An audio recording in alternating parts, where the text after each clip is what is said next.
Oh, hey, this is the View from the Legacy View Combo Series. On today's show on Chillin the Green Box, we got a lawyer that does comic books.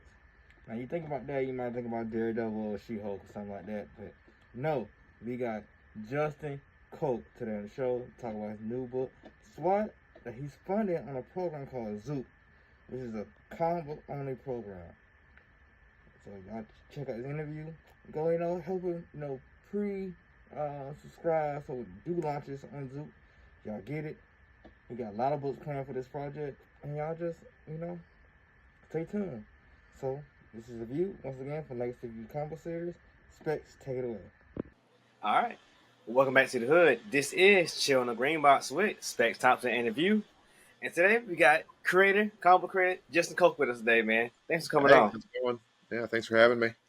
For people who don't know who you are, give them a little brief introduction of who you are and what you do. Well, my name's Justin Koch. I live out in the middle of nowhere. Well, I live in Columbia, Missouri, which most people, that's flyover country for most people. I'm a lawyer who lifts weights and writes comics. Okay. We'll get more into that later on. But where you? So you said flyover country, so you probably don't have those. You have the green electrical boxes where you live at. You mean? Well, I guess. I mean, Transformers. See, well, those are on the poles, aren't they?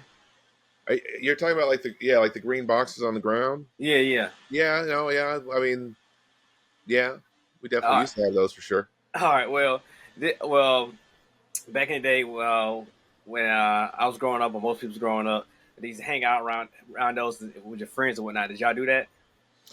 Uh, yeah. I mean, I guess we kind of ran around. I grew up on a kind of on a golf course. So we just sort of ran around and on our bikes and did golfy crap, like Okay. like poke holes in the green and stuff. All right. Well, this show is based on the concept, just chilling, hanging out. Because I've been on plenty of podcasts, when a creator gets on for 2 hours and talk about whatever they got going on, and nobody knows anything about them or why to support them. So I Mhm. developed the show so people know more about the creator and give reason to support them beyond whatever they're doing for that 30 days or whatever.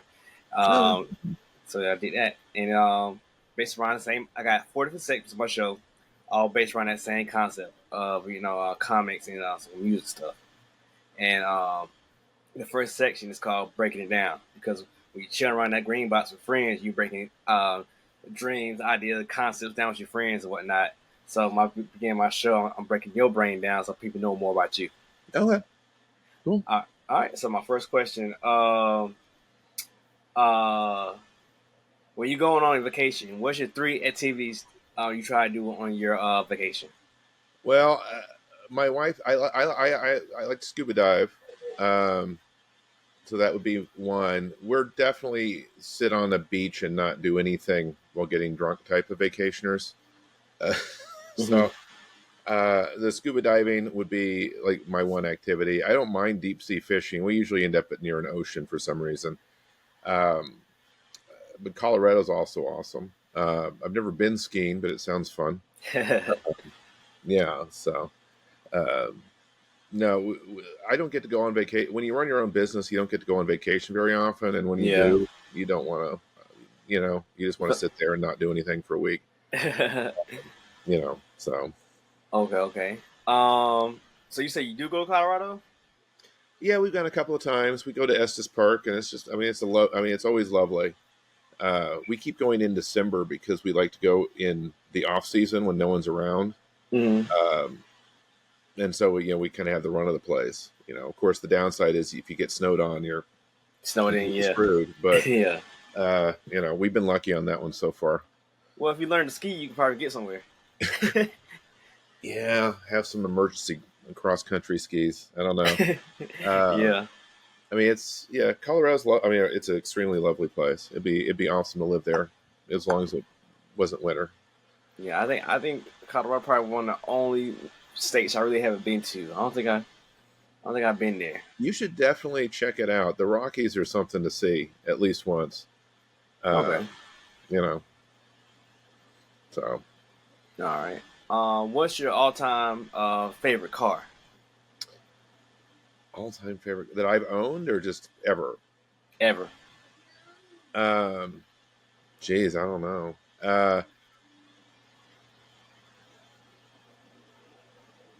Some of those '70s Corvettes are pretty hot, Hmm.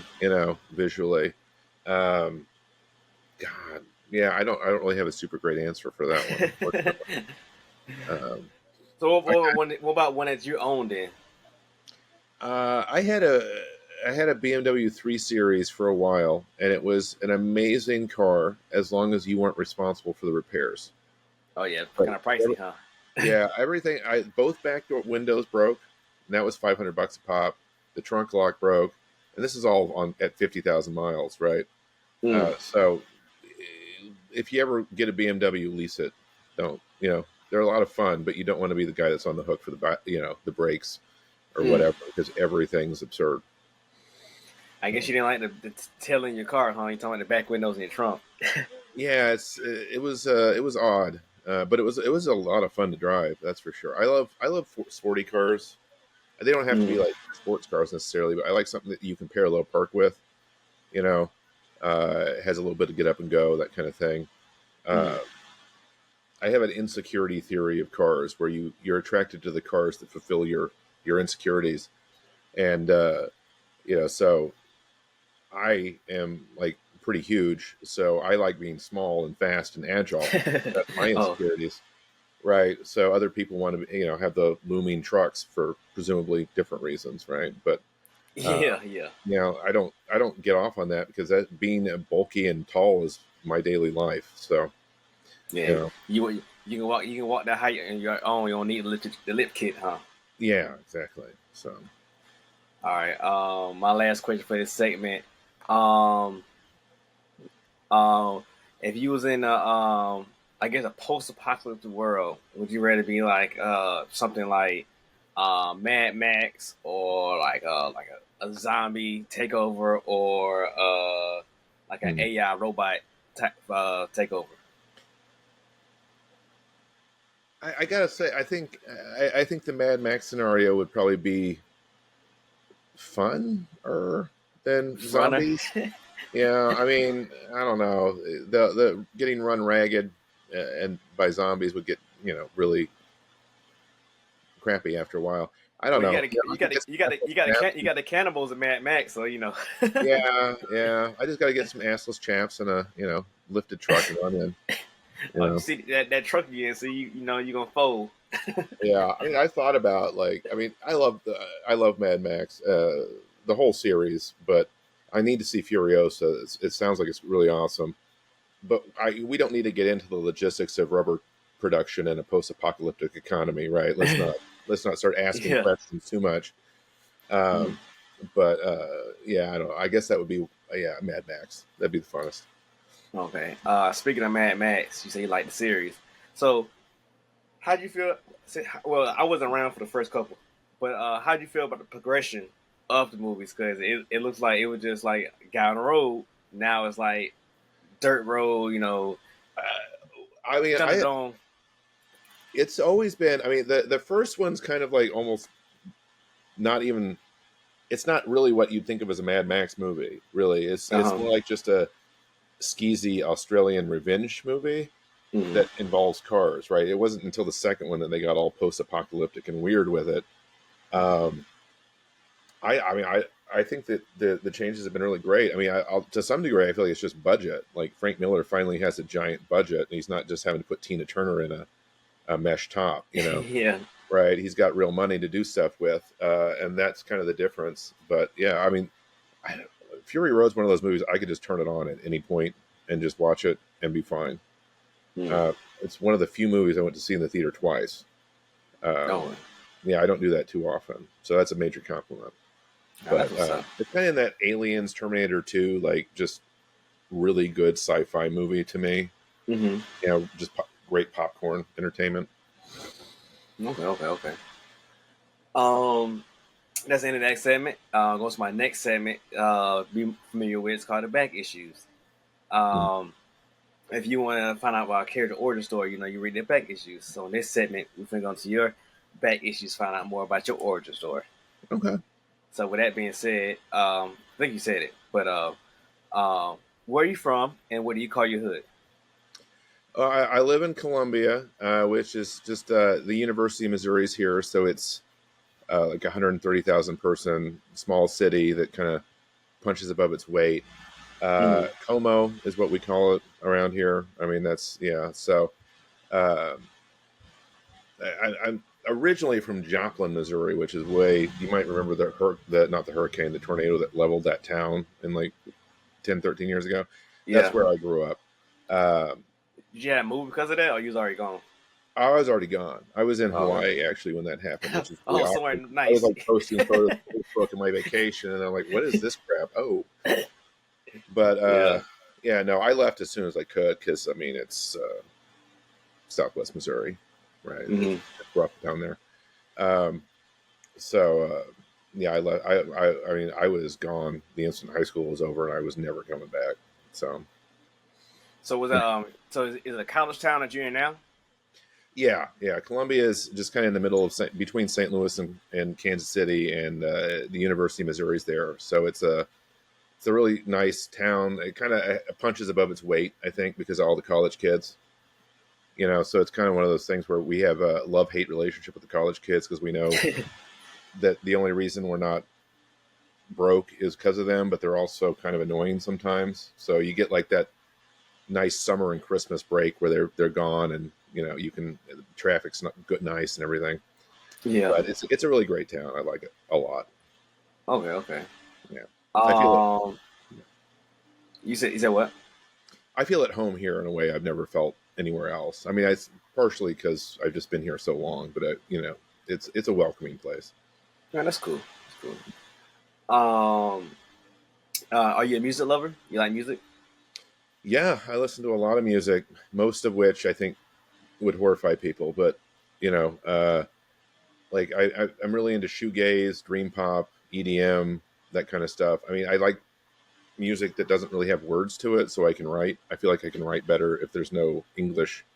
So like French shoegaze, can't understand a word of it, don't want to know. Um, so, so what got you? What got you into music, or liking that genre or whatnot? well, I don't remember how I found that in particular, but um, there's a. I've just always liked it. I mean, you know, it works really well with.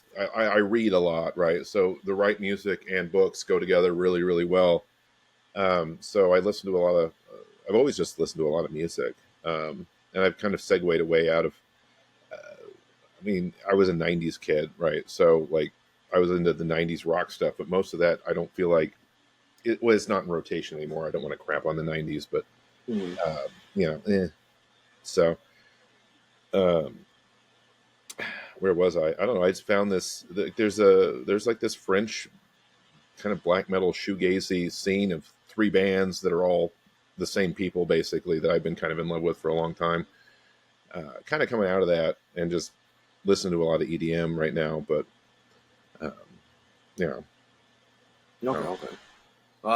What any particular DJs you listen to, EDM wise? Mal P is killing it for me right now. Um, him, Noizu, I guess. Let me see. AC Slater's always good. Salvatore Ganacci. I mean, his videos are worth watching. More so than the music alone. You got to watch the videos. Okay. Okay. His stuff's weird. I check it. I check them out. Comic books. What comic book or comic related TV show got you in the comics? Well, I mean, Sandman was the first thing I was like the first graphic novel that I was ever really into. What got me back into it was Harrow County by Cullen Bunn. Uh, I got those big library editions of it and was just sitting there like blown away by the art and everything. And I was like, I got to start doing something here. I'd always wanted to write comics, but I was too cheap to pay for artists, Oh yeah. and I can't draw. So I finally just kind of went, let's commit and do it. So. Um, so, um, being 90s kids and rock and whatnot, and I guess being in Missouri, did you ever find yourself being a nerd? Oh yeah. Yeah, you have no idea. Yeah, I was. I was. I mean, I had a lot of stuff going on against me on that front. I was for like 6 years. I was Jehovah's Witness when I was a kid. Oh man. So you got that. I got that homeschool vibe, basically. You know, sort of the weird, awkward kid who's already. Yeah, no. I was heavily nerdy.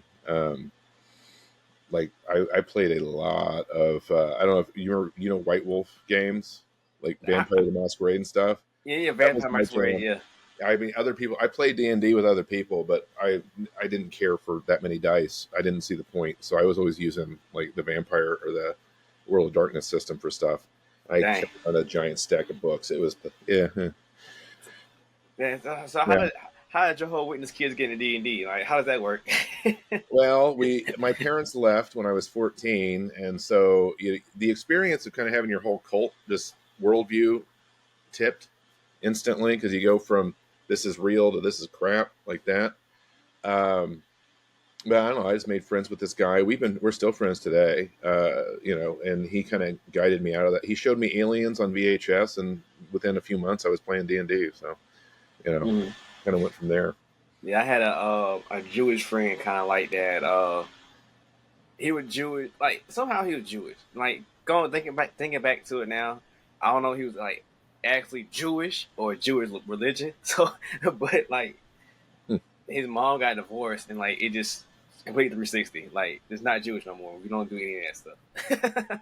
Well, I mean, yeah, if it's one of the parents that's kind of forcing it, yeah, you know, you can just. I mean, when I left, so the witnesses had you went to church 3 times a week, okay? Mhm.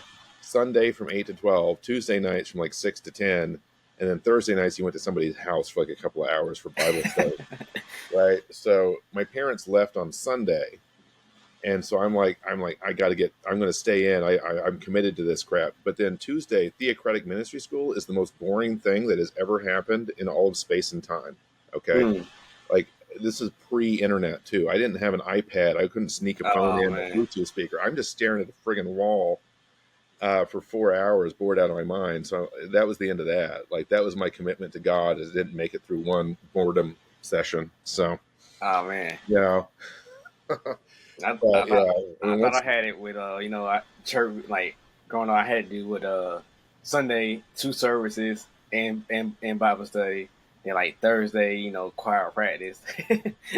yeah, well, Then- you know what it's like. But I mean, the thing with the witnesses is that their whole deal is being as boring as humanly possible. Like that's their thing. I'm not kidding. Like they think if we make this as boring as possible, then obviously we're here because we love God. It can't be because we're having any fun, right? So we're proving our sincerity by making everything suck. You're like So no holidays. yeah, no holidays, no friends outside of the group. They didn't have a choir because that would be beautiful singing would be nice. Yeah. So it's just a bunch of tone deaf people warbling their way through a terrible song. Everything about it was designed, I feel like, to be as mediocre as possible. Mm. And I think that was kind of their thing. I mean, I have a whole theory about cults and like mass mental illness. Basically, I think the witnesses are sort of anxiety personality disorder in a mass cult environment, if that makes sense. Mhm. So, anyway, All right. Nerd D&D. Hold on. Okay. I think so. I'll ask you for your backstory. I think that's it. All right. So my next segment is called the hotkeys. Being in comics, you should know all about the hotkeys, but people who don't know, it's when key issues that are worth some money. So like a new artist, new writer, new character, or nowadays a storyline get picked up for a TV show or movie. Mm. As well as in music, it's a bunch of DJ or producer pressing on the turntables to turn the party or event up. So this is like the meat of the interview where you get turned up and everybody knows exactly what you do and what you're about. So with that being said, now you told me that you was a lawyer at the beginning. So in my brain that does not compute as being a comic book writer. So what came first, the law or writing comics? Well, writing came first. I spent the first long time. I started writing when I was like 6, right? So I've been doing that for ages. Uh, I became a lawyer because I graduated with my English degree, and I went, "Oh shit, I need to get a job." And so, it seemed like law school was the way to go to segue into a good job. Uh, so that's why I did that. But I segued to comics a few years ago because I got real tired of writing novels, and I just decided to try it, and it just exploded. Where I'm like, this is amazing. This is what I was supposed to be doing the whole time. My God! So I wish I'd started writing comics ages ago. I almost did a couple of times, but like I said, it was too cheap to pay for a writer, so not pay for an artist. So See, never. not that makes sense. You say you wrote novels, so that's what I thought. See, lawyer, novels. See that Yeah, that clicked. But yeah. what kind of novels was you writing before the comics? Basically, things that should have been comic books. Weird horror, think concepts, fantasy mostly. Probably about 50% fantasy, 40% horror, 10% sci-fi kind of stuff. Mm. Um, like one thing which I'm going to adapt into a comic was if Frankenstein and Captain Ahab worked together as a weird team for Okay. elaborate reasons. And I wrote that whole novel, and but it's just it.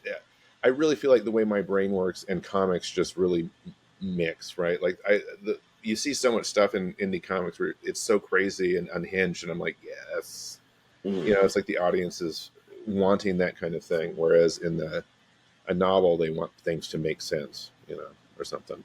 Mm. So, growing up, you started reading Sandman, or that's Sandman was what type of book you liked? Well, I mean, when I was a kid, they had those Archie uh, omnibus things, and they Hmm. would sell at the newsstand at grocery stores. I read a lot of that. I mean, I had a somewhat of a comic collection, but in the '80s, it was really hard for a kid in a cult. I don't know if we even had a comic store where I lived. I don't know Mm. where I would have gotten it. So mostly it was just whatever was on the rack at the grocery store, or Walden Books graphic novel section was about this big at that point. So it was really hard to get access to it. So I guess I felt like Sandman was just sort of like this weird thing that had never been replicated, as far as I could tell, right, for a Hmm. long time, which was probably incorrect. But um, that and the money, man, right? Like when I started, or when I was in the fourth grade, my allowance was $5 a week, right? So Wow. that's yeah, and a comic was $1.75. So I could get 2 issues of a comic and have 75 cents left, or I could buy a paperback novel that would entertain me all week. So it was just an economic. I was basically forced to not really do comics because there just wasn't, my parents weren't going to pay for comics. That's too low class. Yeah. So my allowance wasn't enough to cover it. So, Okay. Okay. you know, Um. So you said okay. So you haven't adapted none of your novels uh to comics. So are your comic where you this comic book you're doing now, is it your first one, or is it would oh, you this is completely new. This is not an adaptation of anything. It just came to okay. me. Um, well, I guess almost 2 years ago now is when I started writing it. So this is all just for comics. It's actually, yeah. I mean, this and the other project that I just emailed you, The Edge of Darkness, are the two that I'm working on getting pushed at this point. Um, Okay. Nothing else is really ready for that stage yet. So, Okay. Um so I got SWAT, right? What is that about?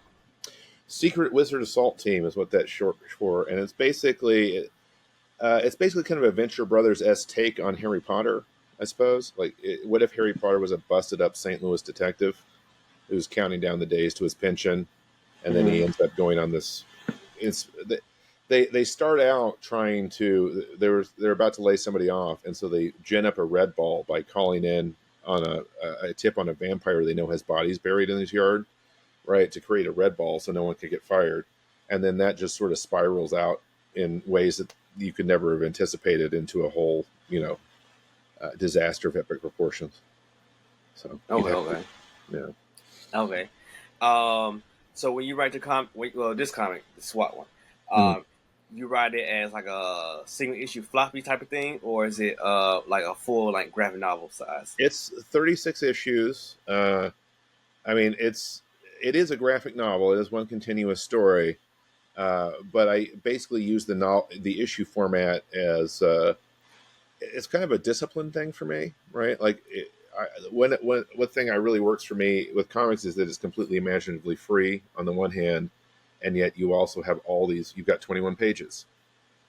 It's not free at all. You got to make everything count, and I really like that.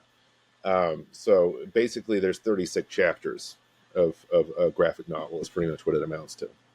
Okay. Um. So is a sci-fi comedy? Well, I mean, there's elements of everything in it. I mean, I guess you'd mostly say it's kind of a What We Do in Shadows type horror comedy, Mm-hmm. but it definitely gets real weird towards the end. So it's pretty much everything at the end. So, Okay. but I don't want to give up too much in the way of spoilers. So, I might have missed what you said while I was yawning, but you said it's 36 issues and it's discipline for you. So are all 36 are you completed and drawn and whatnot? not drawn. I've completed the scripts. I Okay, probably okay, need to go through and do another dialogue pass on the last few, but I kind of figure we'll worry about that when we get to that point, But yeah, no, issue wise, everything's written up. We have, I think, 7 pages of the first issue done at this point, which you've seen. Um, so it won't take too long once we get funding to finish the first issue out. okay. Yeah. Um, so I think I might put it up so they can see it. But so you said you was being cheap about the artist wise. So what made you uh how was it find an artist knowing that the whole money thing was Well, I basically decided to just stop being a cheap shit and actually pay people. mhm. Is pretty much what it was. Um, I mean, the picking the artist is, I kind of what I'm doing now is I just sort of look at your art, and if I feel like an immediate frisson, where like this is awesome, I'm Mhm. way more interested. You shouldn't try to make it work with an artist if you aren't kind of blown away. Mhm. They're just not, and that's not a knock on them. It's just that's not the project for them. Where Rachel, as you can see, I mean, she's doing really interesting work that is kind of rides the line between serious and comic. Mhm. Um, that I think really works perfectly for the tone of SWAT. Okay. Yeah, it looks pretty good. Now, is this a style that you was looking for, or a style you just liked from her? It was kind of what I was imagining in my head, and then I looked around for I don't know a week or two for artists. I actually almost hired someone else for it, but I just started having doubts that their style would really fit. Mhm. Um, and then I saw her, and I'm like, yes, this is what it should have been. This is what it should be. Um, you know, It looks pretty good to me, but what really catches my eye, the lettering looks kind of different, and so that catches my eye. It has I don't know what kind of feel I can say this, but it's had a different feel from the Hmm. standard comic book lettering. It, it, That's well, that's interesting. I feel like it's really hmm. DC Hopkins did the lettering. I think he did a really great job. I like how it looks. I think it's easy to read. mhm. Um, there's definitely an improvement over the first version of the lettering we had just done in house. But yeah, hmm. Yeah, it is look. I can't. Maybe it's a different kind of font he uses, but it has like a little. It's a Is it lot. say it's like too It's more digital? vibrant. It's more vibrant, Huh. than typical. Like I guess I don't know what they use. I don't know. They use Comic Sans or whatever. It just looks different. It doesn't look like the standard font, so it gives it more of a I don't know, a lively feel. Like, it kind of matches the artwork, kind of. Yeah, I mean, I'm very happy with the lettering and the art for sure. Mhm. Yeah, I mean the when you have a good working relationship with somebody who produces good work in a reasonably timely manner, and you keep them in the stable. You know what I mean? Mhm. And DC does great work very quickly. So, um, yeah, And this this comic take place in 1999. it starts there with so April 20th, 99 is the date of Columbine. Oh, Uh, okay. and so this is Larry's backstory is that he was at this school and there was a school shooting basically, and he ended up killing his version of Voldemort, and that really screwed up his life. And it's a lot of the story is about him grappling with the events of that day, because it's one of those things that would haunt you for your entire life, right? So Hmm. yeah. Okay, okay. Um, so once you get going on this project, how often you plan on releasing I want to each go as issue? fast as possible. I mean, I've done everything I need to do, so that's really the artist and the letterers issue. I would love to how as fast as like we can get it done, man. I want to get it out there. Been burning a hole in my pocket for like 2 years already, so Okay, we yeah. need to get it going. The other book you showed me was it Edge of Darkness. Yeah, Now, now what is that? I see 1 through 7 on that one. yeah, that's another one we've drawn up 7 pages on. That's more of a biopunk sci-fi thing where basically humanity's been living under the sea for millions of years in this thing called the sponge, where it Hmm. just sort of floats around and they harvest. You know, they swim around in squid suits and stuff like that, where they become like a giant squid to go do stuff, um, and kind of go from there. The artist on this one's Leonardo Romanelli, and I think he just did an amazing job. Yeah, Um, this is completely different from the other artwork. So, what? Why this art style for this book? well, SWAT's kind of fun. It's it's comic. This is not intended to be funny in the slightest. It's pretty grim and claustrophobic and unpleasant, honestly, in a lot of ways. I mean, it's going to be off-putting. Um, a lot of the visuals are right. So this is like his suit is merging onto him, is what you're seeing there. So it's just the mood is completely different. It's very claustrophobic and smothering. You know, Okay.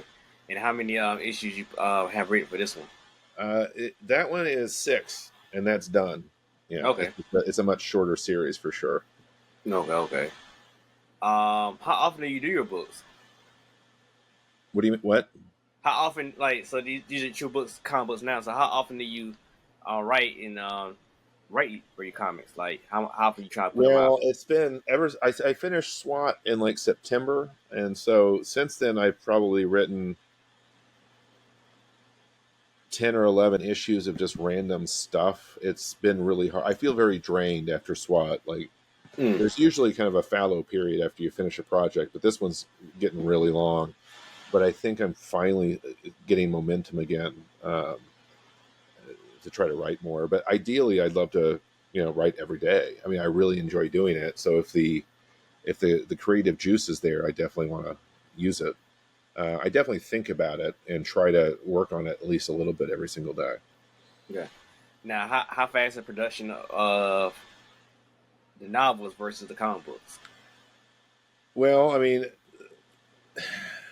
the thing with a novel is that if you sit down and you crank out 1,000 words a day, then it will take you 6 months to write a Game of Thrones novel, basically, at least the first draft. But you have to do that all yourself, so it feels like kind of more like digging a pool by hand sometimes. Mm. Whereas comics, I mean, the real hurdle with comics is getting the artist to get stuff done, and then getting it to the letterer, and it's much more the logistics of coordinating a team. Um, I mean, I think the artist honestly has the most time consuming task of it all. I can write a page in 10 minutes that takes them 3 hours to draw. So, or longer. So Okay. does that answer the question? Yeah, it does. Yeah. Being an English major, do you still use an editor for your books? I want as much feedback as possible. I have had editors in the past. With this, no. Mostly, I mean, my wife reads it, but I'm mostly my own editor on this because, um, I guess I feel like the only, well, yeah, I just don't know. I get that sounds weird, but for this one, it's such an expression of me that having an editor in there demean it would like kind of take away from it, I guess, to some degree. Mm-hmm. I mean, obviously we'll take a look at it grammatically and stuff, but I don't really think it needs too many changes, honestly, on this one. Okay. For other projects, yeah, like Edge of Darkness, I originally wrote 18 issues, and the editor was like, so I just chopped it to 6 and rewrote it Yeah. so 6 fit. And it, there might be a few more plot holes in it than there was before, but I also think it's a lot tighter, so. Okay. Um. So, you haven't put out a physical comic book yet, correct? Nope. Okay. Hopefully this year. Uh, I guess for the people who your wife or whoever has read your stuff, how's the feedback been so far? It's everything I've done with comics is I've gotten the reaction you want as a writer of, like Mm-hmm. people really, they really like it when they read it, and they genuinely like it. I don't think they're just saying that. After writing this long, I can kind of tell the difference between the and genuinely liking it. Mm-hmm. So the response from the artists that have seen it and like the people in the industry who've read the issues has always been consistently like really good. So Um. So you're doing a different crowdfunding thing than I heard of. You're not doing an Indiegogo or Fund My Comic or Kickstarter. You're mhm. doing another website or program. What is it called again? Zoop.gg is the website. It's basically it's kind of a curated indie comic Kickstarter. Essentially, all they do is comics. Um, so you kind of have to show them what you've got before they don't let anybody sign up. Right? They have to have looked at it and thought this is a good project.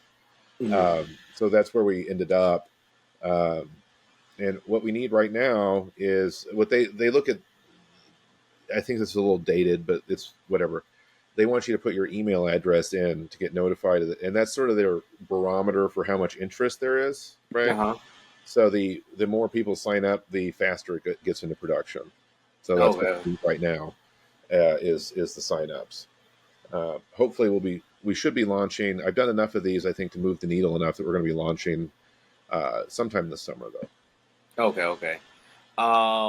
What made you choose that over the rest of them? I'm sorry. Well, I mean, I like the idea that it's curated. I mean, I thought that I guess I didn't understand how obscure Zoop was, which would you know be a bit of a hurdle because it is harder to get traction with Zoop because people are like, what is that?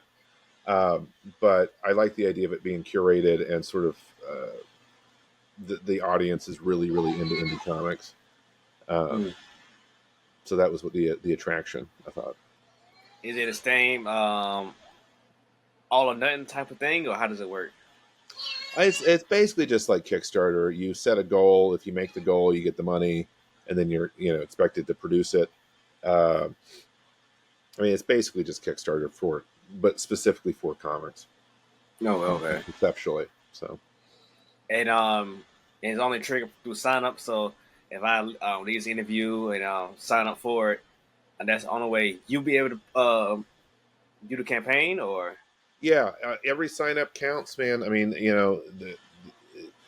it's really hard to get attention online these days, especially for me because I am not gifted at social media. I do whatever. I do not have that.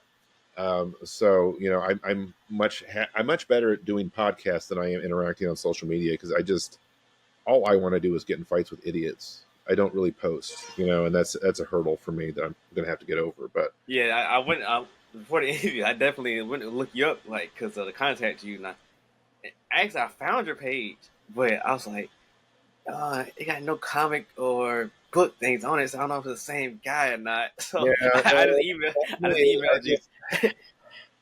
I mean, especially now. I mean, I don't know. When am I had like 2 followers, so what's the point even? Yeah. It's kind of a loop of just I'm not. I grew up when I grew up on the internet. You were trying to be anonymous, and so this whole just flinging your business everywhere thing is just not second nature to me at all. Mm. But I'm on some discords for comics and stuff like that as well. But I just I don't know, if it's not getting in fights with idiots. I don't know. It just doesn't have the same thing for me. So, one question though: how do you balance being a lawyer, then turn around and write down concepts for books? How do you balance that? Well, I mean, you just kind of have to. When you get I have that. I have a 8-year-old son, so basically, the answer is I just don't do anything but like 3 things, right? I've cut all the fat. I don't, I do not watch all that much TV anymore because I don't follow sports anymore. I trimmed it all down to write, parent, business is pretty much it, which is nice. I mean, I get 8 hours of sleep a night because that's a fact. That's an important factor. But I just you got to pick what's important to you and make that happen. And that's just true for anybody at any point, right? You've got to focus on just do what you've got to do to get what you want. Mm-hmm. I think the average American's watching like 4 hours of TV a day, and they're on Twitter 9 hours a day. If you get rid of that crap, I don't know, you can get your college degree or go to the gym or whatever. And Yeah. if you trim all the fat off, so Yeah, I got a 4 and 5 year old, and I bought. Well, I didn't buy. They bought. I got some video games for Father's Day. Mm. Then I got 4 games. I think I beat one. I won a game for Star Wars. I beat that game. Mm-hmm. The next game I put in was the God of War game. So just naming the games, you know how old they were. I just never had time to play them, so I got them to play. Mm. As of right now, I still haven't beat God of War, and the other 2 games are still in the package. Yeah, I mean, my taste in video games has changed because of this too. Because I mean, I want to be in there for 15, 20 minutes and then I want to walk away. I don't want to spend 8 hours riding my horse around Red Dead Redemption 2 or whatever. Because Yeah. if it's there's a lot of crossover in video games with where they come job like, Mm-hmm. and that's stupid. Why? This is goofy. I'm supposed to be having fun. I shouldn't be grinding out my shoulder enchant with the Giants of Hodir or whatever World of Warcraft crap they've thrown at you to keep you on the treadmill. So Yeah, I I used to play a game called Smite, and it had like every week I'm like reading up online, like did they change up anything in the updates, what's better to use, and all that. And I was like, man, like why am I trying so hard on this game? yeah. I mean, that's it. My definition of fun is I would do it for no reward, right? Just for the fun of doing it. And with a lot of video games, that's not you wouldn't do it just for fun, and Yeah. you should avoid those because that sucks. Yeah.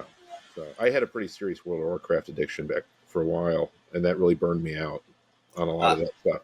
See, I played that in high school. I probably stopped playing that when could you be level 50? I think I got to level 50. I think level 60 had just came out, and that's probably when I stopped playing World of Warcraft. Like when I was playing, you could your I think mount. 60 was the first. Are you thinking about Burning Crusade came out? See, when I stopped playing, you just got able to have a flying mount, like control it. When I was playing, You only can use a fly amount to transfer to different regions. Yeah, so you played vanilla. So that's 2004, 2005, 6, something like that, right? Yeah. Yeah. I think like the blood elf was the blood elf was like the new race and something else. Yeah. No, that was my heyday in the game. That was when I was playing like 40 or 50 hours a week, and it was real bad. Uh, I think it's permanently changed my brain. Like I no longer respond to uh, fishing. I can't do fishing anymore because I don't give a shit. Right? It's the same instinct, right? You're trolling, and then occasionally you get a bite, and it's like, Yeah. you get your ding, and I'm just like, because I did it so much that I seriously, I think it changed my brain permanently, because I just do not respond to that kind of crap anymore. Yeah. Um. That's probably the last game. Like I played with RuneScape and that. Then I think after that, I went on like in my other shows I talk about a nerd gap. I guess like when you start getting the girls and other stuff, you just start doing nerdy stuff. I guess I got my nerd gap after that. So I didn't play any online based game besides like a fighting game until probably 2018, 2017, and it was the DC Online, and it just brought me so memories of Warcraft. I was like, oh my god, this chat room, people just saying all kind of stuff in the live chat. Yeah. I think one thing they've learned about gamers is just to not let them actually talk to each other. Right, that seems to be the Yeah. general gist. We went from, in the '90s, you could talk to your entire team, the entire other team, everybody on the server, Mhm. everybody in trade chat, and now you're down to emotes, because that way the idiots can't be that obnoxious. Yeah, Uh, and then the constant PvP invites. yeah, Everywhere you walk, invite. Like, God, can I breathe? yeah, yeah, yeah. I played on a PvP server, so I don't want to even think about how many times I just sat around Stranglethorn Vale just picking on people and getting into fights and stuff. But those were the times that were actually fun, right? Like Hmm. most of it, you're grinding out your thing to get to this thing, to get to that thing, and it wouldn't really be doing it if you weren't kind of addicted to the sense of achievement. It's always the stupid crap that was actually fun. Yeah. But anyway, Yeah, see, now I still don't have time, but I want to dive into it. The Diablo series. I always wanted to play that, of course, because of the Warcraft thing. But, uh, I always found Diablo to be kind of dumbed down World of Warcraft. oh yeah, It's just kind of mindless combat endlessly.